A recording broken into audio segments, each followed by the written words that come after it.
So guys ಈ ಗಾಡಿ ನಿಂತೋಯ್ತು, ಇಲ್ಲಿ ನೋಡ್ಬೋದು. ಡೈರೆಕ್ಟ್ ಇವ್ರು ಶಿವಮೊಗ್ಗಕ್ಕೆ ಡ್ರಾಪ್ ಕೊಡ್ತಿದ್ರು ನನಗೆ. ಆದರೆ ಈ ಗಾಡಿ ರಿಮ್ಮಲ್ಲಿ ಪ್ರಾಬ್ಲಮ್ ಬಂತು, ಸೊ ಏನು ಮಾಡೋಕ್ಕಾಗಲ್ಲ. ಸೊ ಗೈಸ್ ಕಡೂರ್ ಹತ್ರ ನನಗೊಂದು ಡೈರೆಕ್ಟ್ ಲಿಫ್ಟ್ ಸಿಕ್ತು ಶಿವಮೊಗ್ಗಕ್ಕೆ. ಸೊ ಆ ಗಾಡಿ ಬ್ರೇಕ್ ಡೌನ್ ಆಯ್ತಲ್ಲ ಅದಕ್ಕೆ. ಸೊ ಇವರು ಬ್ರಿಜೇಶ್ ಯಾದವ್ ಅಂತ ನಮ್ಮ ಟ್ರಕ್ ಡ್ರೈವರು. ಸೊ ಇದು ಆ್ಯಕ್ಚುಲಿ ಮಿಲ್ಕ್ ಟ್ಯಾಂಕರು ಯಾವ ಥರ ಇದೆ ನೋಡಿ ಟ್ರಕ್ ಇದು. ಸೊ ಇಲ್ಲೆಲ್ಲ ಬೆಡ್ ಮಾಡ್ಕೊಂಡಿದ್ದಾರೆ ಇವರು ಇದನ್ನು. ಆ್ಯಂಡ್ ಇಲ್ಲೆಲ್ಲ ಸ್ಟೇರಿಂಗ್ ಏರಿಯಾ, ಆರಾಮಾಗಿ ಮಲ್ಕೋಬೋದು ನೀವು ಇಲ್ಲಿ. ಸಖತ್ತಾಗಿದೆ ಮಾತ್ರ. ಬನ್ನಿ शिवमोगा को गाना है। और भाई गाने कौन से सुनते हो? मतलब जैसे ट्रक चलाते मैं गाना नहीं, हिंदी भोजपुरी गाना मैं नहीं सुनता। नहीं सुनते आप गाना? हाँ, बिल्कुल गाना नहीं, डिस्ट्रैक्शन हो जाता है। हाँ, समाचार देखता हूँ मोबाइल।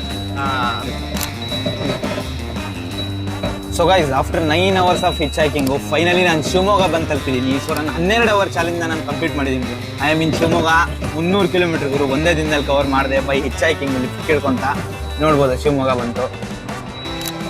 चलो भाई धन्यवाद ड्रॉप करने के लिए यार, धन्यवाद. दोबारा मुलाकात जरूर होगा. चलो.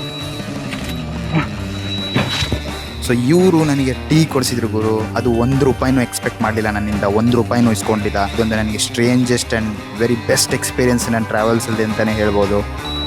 तो कैसा लगा कर्नाटक आपको? मतलब बहुत अच्छा कर्नाटक, कोई दिक्कत नहीं है.